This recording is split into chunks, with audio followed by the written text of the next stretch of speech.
Hello டிபிஎஸ் ராவ் குளுங்க பெட்ரோல் அடிச்சிருந்தானே என்னத்துக்குன்னு கேட்டீங்கடா. காலையில எந்த ஒரு கலங்கமும் இல்லாம ஊருக்கு போறதுக்காக வேண்டி பஸ்ல இடையில்லாததுக்காண்டி நாம புஷ்ஷுண்டு பைக்கில போறது. நாங்க 4 பேர் தான் 4 மணிக்கு நல்லபடியா வெளியாவிட்டோம். வாகனத்துக்கெல்லாம் அவங்களும் சாப்பாடு கொடுத்துட்டாங்க, நானும் கொடுத்துட்டேன். ஆனா நம்ம வயிற்றுக்கு சாப்பாடு கொடுக்கணுமே இடையில ஒரு இடத்துல நிப்பாட்டி இஞ்சி பிளேண்டி ஒண்ணு குடிச்சதான் நாம ஸ்ட்ராங்கா நிப்பன்னு சொல்லி இஞ்சி பிளேண்டிய கேட்டா பிளேண்டிக்குள்ள இஞ்சியா இஞ்சிக்குள்ள பிளேண்டியான்னு தெரியல. ஆனா கேட்டா இஞ்சி பிளேண்டிங்க அங்க இஞ்சி பிளேண்டி ஊத்துறதுக்கெல்லாம் ஒரு தனி கை பக்குவமெல்லாம் வேணுங்கிறது இப்பதான் விளங்குது எனக்கு. அதெல்லாம் குடிச்சு முடிச்சிட்டு ஆறுதலா ஓடி வந்து ஒரு நாள் காதல் பாக்கல கண்ணேரமா இருக்கும். ஏன்னு கேட்டீங்கன்னா காலை சாப்பாடு பக்கத்து கடையில சாப்பிடணுங்கிறதுக்காக வேண்டி அது மட்டும் இல்லாம வாகனத்துக்கு ஆறுதல் கொடுக்க வேண்டுமே. வளச்சிருந்து வளவலண்டு காய்ச்சிட்டு பாத்திரத்தில் இருந்த பராட்டாவை நல்லபடியா திண்டுட்டு அடுத்த கட்டமாக முட்டையை முழுசா வேக வைக்காம பாதியில வேக வச்சத தாங்கண்டு கட்டு முழுசா பூத்தடுத்த முசுப்பாத்தி கதை கொண்ட காய்ச்சாக முழுசா வெளியாவிட்டு இன்றெல்லாம் போதுன்னு சொல்லி திருப்தியா வெளியாவிட்டு ஆறுதலா அமைதியா போயிட்டு இருக்கேன். பின்னுக்கு வந்த 2 பேரை காணல். கூட்டா வந்துட்டு டாட்டா காட்டிட்டு முன்னுக்கு போறதெல்லாம் நல்ல வழக்கம் இல்ல. வராதவங்கள காத்திருந்து கூட்டிட்டு கூட்டா கிளம்பிட்டோம். என்னத்துக்கடா இடைக்கிடைக்க நிக்கீங்கன்னு கேட்டீங்கன்னா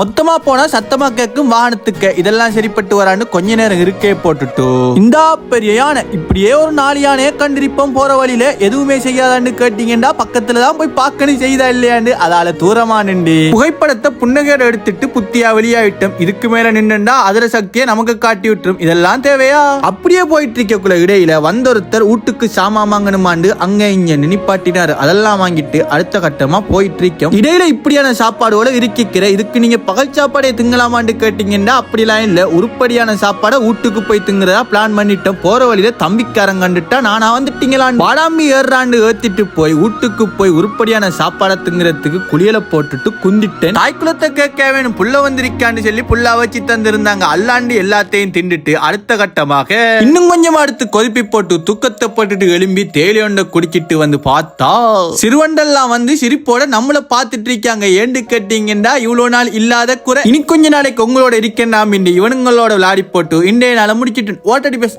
அடுத்த வீடியோல பார்க்கலாம்.